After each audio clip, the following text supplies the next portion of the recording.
Good morning, everybody. I know your screen is black and dark and you can hardly see me. I would take you on a walk. I would take you on a walk for our goal. So, the sun's going to come up here soon and you'll be able to see my face a little bit more. But I wanted to talk about, how do you get to, to the place that you want to be? Because I would say that, we still have some goals ahead of us, lots of goals ahead of us. But we've definitely made things happen in our lives. And people ask us all the time, how did you do that?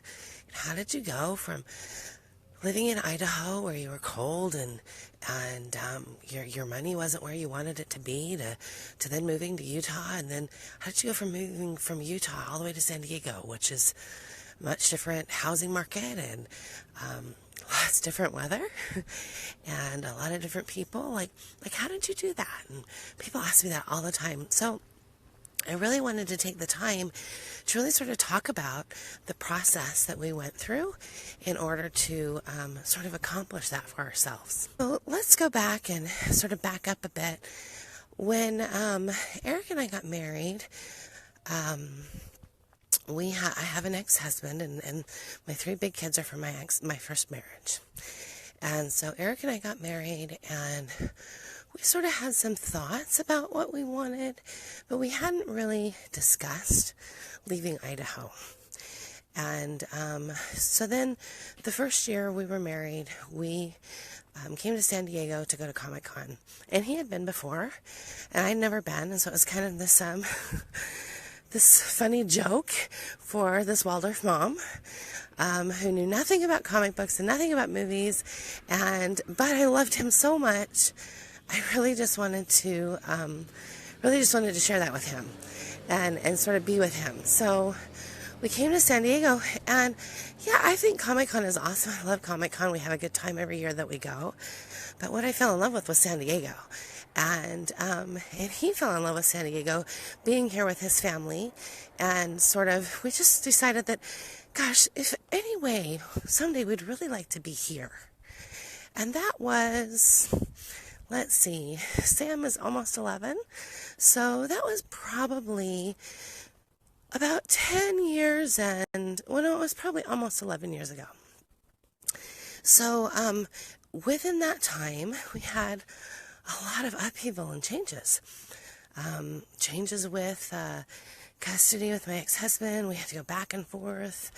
I think we sort of joked that the first 6 years that Eric and I were married, 6 or 8 years, we spent so much money on litigation and lots of back and forth to court stuff, and it just was not where we wanted to be. And we really were struggling with that aspect of things, but other things were going really good. And I bring that up because I want you to know that sometimes you have to sort through some of the muck in order to be next to the shining sun. So that time period was very tumultuous in many ways. But like I said, we had some great things. We ran the Beacon program during those years. Our Beacon program was widely successful, and those of you who are members of our Thinking, Feeling, Willing program sort of have the benefit of that, because we have the Beacon program within Mom Lesson 3. And we'll have more of those sorts of things coming up with our Parents Who Thrive website that we're working on. So it laid the foundation for a lot of things. And those years in general laid the foundation for a lot of things. So the questions and the things that I asked of the Lord in my prayers were things like, help me to be able to connect with the people that I work with more. Give me experience. So ladies, don't ever ask for experience unless you're ready for it. Because goodness, did I have experience. I had all these ups and downs and crazy things, but every bit of it sort of built upon what this major goal was for us. And that it allowed us to be able to help people, and in helping people, it allowed our income to increase, and in allowing our income to increase, we were able to have options. So we started the Lifetime program. It was after we moved to Utah. So we moved from Idaho to Utah, And again, came from this place of seeking what else can we do? We'd like to raise our income, because at this point, Eric had left the newspaper. He left the newspaper when Sam was little. So Eric has a degree in film, and he worked out here in Hollywood after college for a while. And he also has a degree in journalism. So when he and I met, there you can see me a little bit more now. When he and I met, he was working as a newspaper reporter in Idaho Falls, or in Rexbury, and then later in Idaho Falls. And it just wasn't where he wanted to be. And he had some things come up, and we just really talked about what is it that we want, and that wasn't what he wanted. And so he left his job. Right before Sam started to walk, like a week before he started to walk. And he came home to work our business. And we knew then that we really had to make our business strong and viable. So we really, that was our goal, strong and viable. We wanted to be able to support our family. And again, so we had these goals, but these goals came from he and I sitting down together, discussing what we wanted, and then making measurable steps toward that space. And really working to be in alignment with what we believed, what we felt like God and the universe wanted for us. And so people ask me, how do you know you're in alignment?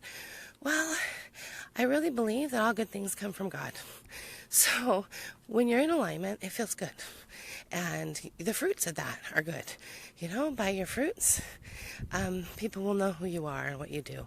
So we've had some people that haven't been kind to us, even within the Waldorf community, but we just keep going straight, keep going, head down, moving along, because we're doing what we feel like we're called to do.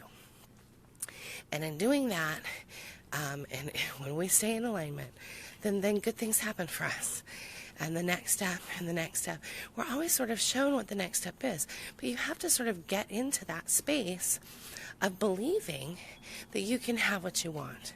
Believing that you can work for what you want. So if you're sort of in a place right now, and you guys are probably going to laugh at me that live in cold weather.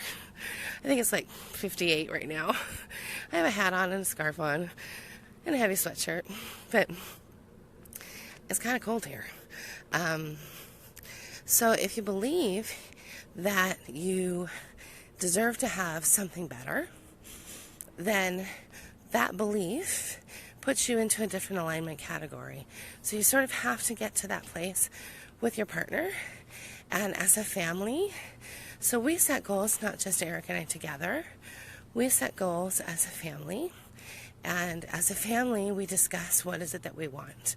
And this is especially important, I think, as they're older. Because you might get a 6-year-old that says, I want more Legos.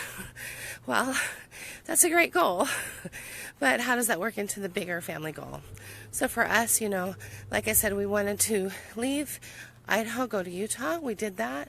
We had all intent of actually staying there and just making San Diego sort of our play place. But there were very many things along the way that kept telling us that that was not the best option for us. That really, in order to feel the fullness of the measure that we'd like, we needed to leave Utah. And so we were in Utah for probably 2 years. And then we had made a plan and a goal to come to San Diego to live.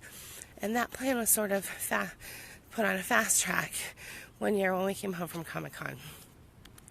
And so with that fast track, we sold everything. We had, my one son stayed in Utah with my ex-husband, but the other children, so there were 4 of them, and Eric and I, and a cat, and we left Salt Lake City with a 10-foot U-Haul and drove to San Diego. We had gotten rid of just about everything. We kept mattresses, and we had these IKEA shelves called Ivar that are nice because they collapse and come back together. That was pretty much, and our school stuff, things to run our business. That was pretty much what was in the truck. So we came to San Diego with a dream, but also with conviction and knowledge that we were on a path, that we'd been guided. And I happen to believe that if you're guided on a path, God doesn't let you down. You might have bumps, and you might have, oh no, did we make the right choice? But with faith and listening, then those choices come to fruition. Okay, so we're almost to where my goal is. It's kind of foggy this morning, and it's loud.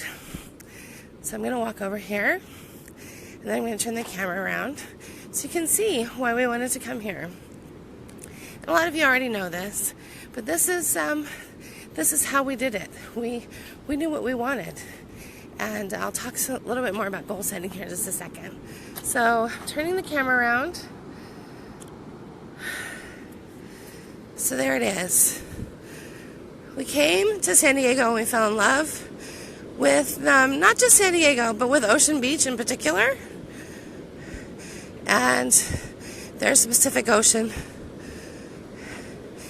If I go out there too much farther, you won't be able to hear me. So, just show it to you. Okay, I'll turn the camera back around. So, we had these goals that we really wanted to obtain, and we were trying to figure out what sort of we would do for that. We made dream boards. Dream boards really worked for us as a family, gave us a good visual, gave the children a good visual. The visual was that we would all put together sort of our intention of what we wanted. And we had this, we bought this book of San Diego when we came here to visit one year, and we looked at it every day. We looked at it every day, and it was a picture book, so it was this is where we want to live, this is where we want to be. But at the same time, the key was we had to also be happy where we were. So you can't want a goal and not be happy with where you are. You can be uncomfortable where you are, and in that respect not be completely at peace, but you have to find happiness in every space. Otherwise you can't move to the next space. I really believe that we have these experiences for a reason, and we sort of have to sort of learn through them, or we get to continue to learn them. And I wanted to be a quick study. I was like, I'll figure that out. I can be happy in Idaho. And we did. We found very many ways to be happy there. And we were very happy in Utah in many ways. So it was not born out of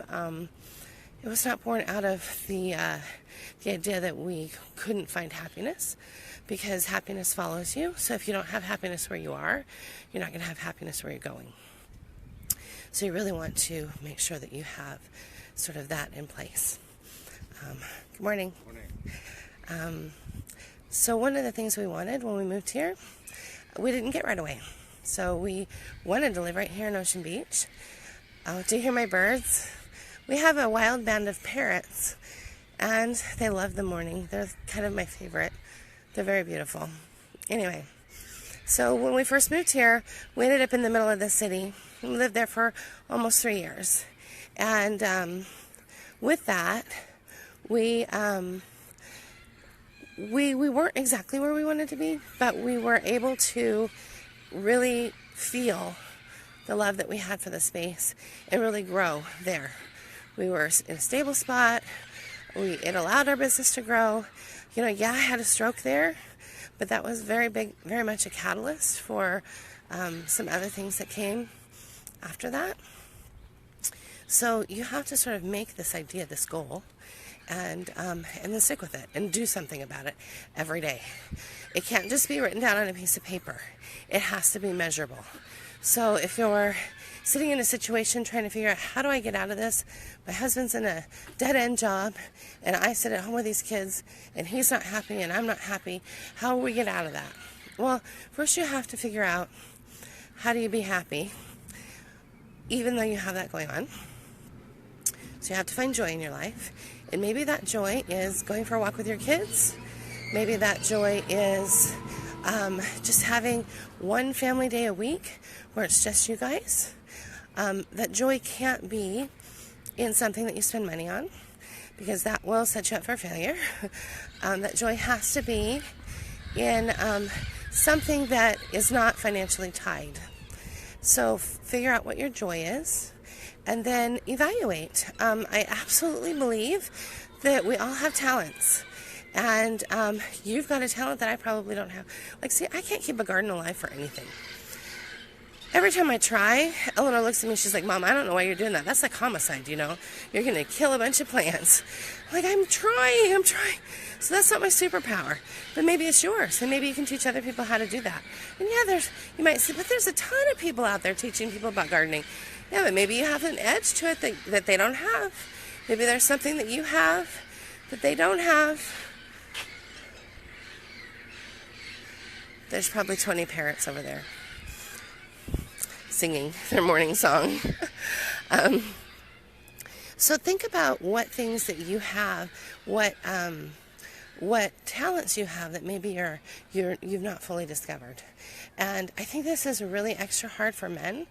I think that they especially when you have a family, I think that they go, oh, but there's security in this dead-end job.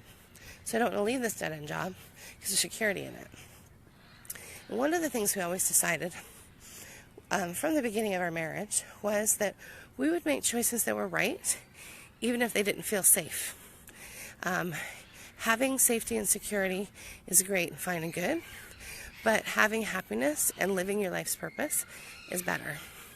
And so we always try to come from a place of, if everybody thought we were making a crazy decision, then it was probably the right decision. As long as God thought it was a good decision, and we were sort of pushed along by the universe, then it was a good decision. So you can't always listen to man, other people, when it comes to that.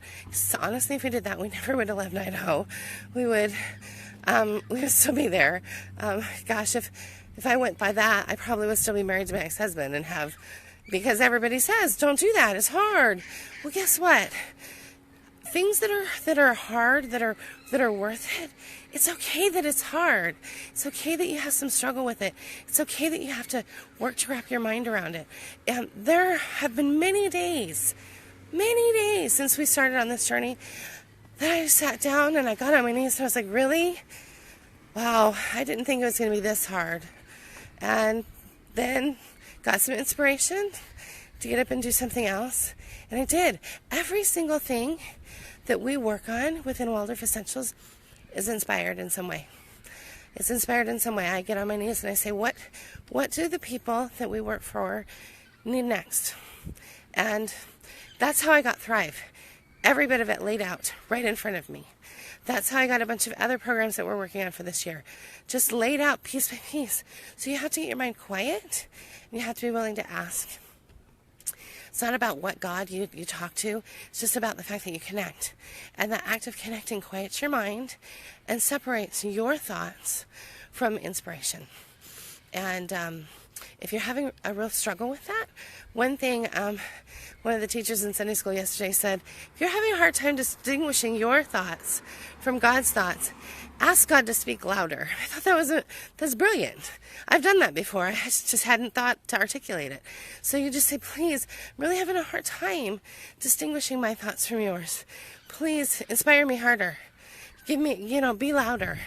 And so do those things and get yourself in a good place. Now, if you're in a situation where you have all these goals and dreams, but your partner doesn't, then you got to sit back and talk to your partner. Have a big heart-to-heart and say, what the heck is going on? Like, we had these big dreams, and now they're floating away. I understand that you really want everything to be safe and secure, but we don't want to be in this dead-end job forever. What can we do? Maybe he's an artist. Maybe he's really good at computers. Maybe, what skill sets do you have? Honestly, I really believe that we are moving away from a society that goes to any big box for anything, and much more so a society that wants coaching, that wants that wants people to have experience, that wants to give their money, their energy to somebody who is working hard. And so in order to do that, you have to sort of put yourself out there. And it's scary. It's scary. Oh man. We've been in some scary spots, but always been taken care of. Always. Because we go, oh man, we're out of alignment. Dang it. How did that happen? Oh, and then we get back in alignment. And you have to get yourself back there, because if you don't, being out of alignment sucks. It doesn't feel good. Things aren't going your way. The lessons ahead of you seem harder. It doesn't mean you're not going to have lessons, life lessons, when you're in alignment, but it means that they'll be a lot easier for you to sort of walk through and work through. And so I want you to keep that in mind. But, if you're somebody who's never set goals before, this is a perfect time to start. And again, it has to be measurable. It has to be a goal that you can say, okay, by this day I want this. By this day I want that. And then you have to work your fanny off to get it. We started some new goal setting last week because we have this major turbocharged goal that we want to accomplish by the middle of May. And I haven't worked this hard in probably ever. And I work really hard for Waldorf Essentials, really hard for our family, really hard for the things that we want. But goodness, we have some big goals, and I have inspiration to work harder to obtain them. And sometimes that doesn't mean like, oh no, I'm burning the candle at both ends and I'm stressed out. What that meant for me was I had to look at my rhythm, and I had to go, okay, if there's some places in here I'm wasting some time, and I need to not waste time. So once I was able to do that, all this time opened up. All the time that I needed last week was there, every bit of it. And so I know that will happen for me again this week. If I have the blessing of, I'm going to turn around and go the other direction because cars are that way and it's noisy. But having the blessing of, really listening to myself and being honest with myself about, okay, well, this is a behavior I should stop. These are things I can fix. If you're having struggles with being on Facebook too much, turn your notifications off. If your email is out of control, figure that one out. Unsubscribe from some things. Do little things that will help go towards your larger goal. Don't not do them because you go, oh, well, that's not measurable enough. But if your goal is to sort of simplify your living, then you have to simplify everything. And in any little act of taking 10 minutes here and 10 minutes there to unsubscribe from email lists you don't belong on, that goes towards your goal. So it's about sort of making steps that go in that direction. So I hope this is helpful. The sun is up. The parrots seem to be following me with their noise, which I love because they're beautiful. And it's going to be a nice day today, I think. It's a little cloudy right now. I'm hoping that wherever you're waking up this morning, whatever time of the day you're watching this, that you're inspired to start some goals, and I hope you'll tell us about them. And as a choleric, I can work with her in that respect. So if you're not choleric, you may have like some struggles with that, but I absolutely think you can do it. Temperament is not, like goal setting is not predicated on temperament. You just walk forward and you just do it. And you just decide, this is what I want. And the discomfort of not having what I want is stronger than me wanting to sit here and do nothing about it. So I'm hoping that as you're starting this new year, that you've got some goals that aren't just resolutions, that you're actually putting action to. So maybe it's like walking every day, or getting up before your kids. Let's recap. If you have goals that you're wanting to set, get them set and then get busy on them. Don't wait for them. It takes the difference between a goal and a wish is that you actually do something about it. So you actually have to move your body and move your mind and work. And when you do those things, great things happen. So please tell me what your goals are. I'd love to hear about them.